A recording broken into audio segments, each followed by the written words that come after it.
What I just saw right there, Jeff Gordon in the 24 being pushed by Carl Edwards in the 99. It's like they were trying to time as we just had the lights go out on the back straightaway. Yeah, the backstretch and turn 2 fall to darkness. The track, however, is still green. But guess what? Now we're under Jeff caution. Gordon and Carl Edwards have not slowed down. Yellow is out for the light. From turn 3 all the way around to the entrance of turn 1 is still fully bathed in light. But turn 2 looks to be on emergency power, and the backstretch is all but dark, especially going into turn number 3. Look at the difference.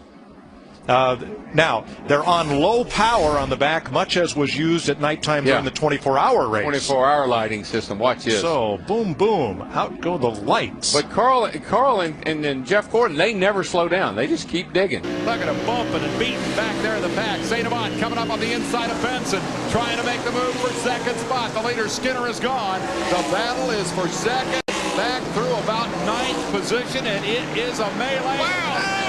Spins right in front of him, and everybody missed him. And so the dash to the checkered. And they spin and wreck up there again. Up at 3 and 4.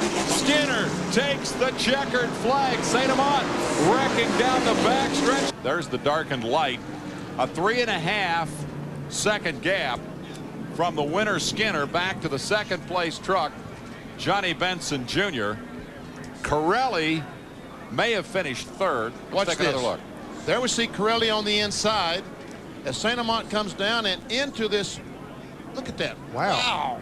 The Jersey barrier and then the light pole. He had to move a ton of concrete back there before the lights went out. Well, Kyle Busch has said this is his worst track. It's the only track where he doesn't have a top 5 finish. And it's not all bad luck. He made a little bit of his own luck here as he gets gigged for speeding on pit road. In section 4 of the pit lane, Which was in the segment just beyond where he's actually pitting. He's pitting in pit 34, and then just beyond that is where he was busted for speeding. now you're looking down the back straightaway from turn 3. The outside the track lights have gone out. However, along the inside of the back straightaway, there is still plenty of light coming from the lights around from the inside wall. And those lights are specially aimed so as not to create glare for the drivers. Right now, NASCAR polling the drivers over the in-car radios to see if the track is bright enough to go back to green flag racing without those lights along the outside of the backstretch. California native Jimmy Johnson trying to become the first driver in 16-year history. Or 16 races to win from the pole, and now we are under caution for the second time today. A big piece of debris right there. That or a trap door in the track 1. That's what it looks like.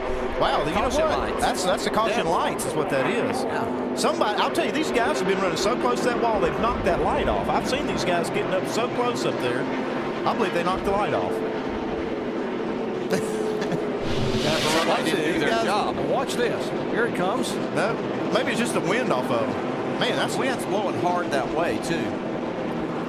But somebody didn't. That's a heavy-duty light too. Now, it's a good thing it didn't hit a car. Yeah, exactly. The car number 6 of Tommy Houston right behind him, and he is being shown in 5th position. Wallace has come on up through there, but his car's getting very, very loose. Houston is really working on him. Got trouble there.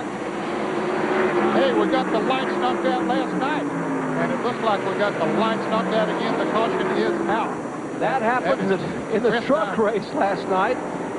One of the truck drivers getting sideways up there, and car sliding broadside down the backstretch, and once again, Dad, that car has hit the light pole. Let's see if we can see what happened. Now, Diamond's car is the blue car. Gets a little tap from behind. Yep, sure does. And around he goes. Was that the Elton Sawyer car that tapped him? Looks like it might have been Sawyer once he got him sideways. There are the flaps coming up. Now he has no control, and there's that light pole. There's a barricade there in front of the light pole, a concrete barricade that car has come to rest against.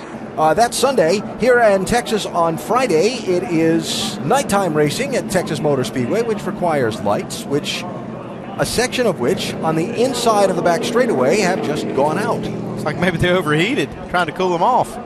The Musco lighting system, you see one of the fixtures there, uses mirrors to reflect the light. It was really revolutionizing when Humpy Wheeler went looking to find a way to keep the Sprint All-Star race, what was then the Winston, at Charlotte Motor Speedway. And he was kind of losing that bid. And he needed something. He needed a gimmick. And he went into a meeting with the folks that sponsored the race then, and he said, how about if we light the track and run the race at night? And they said, deal.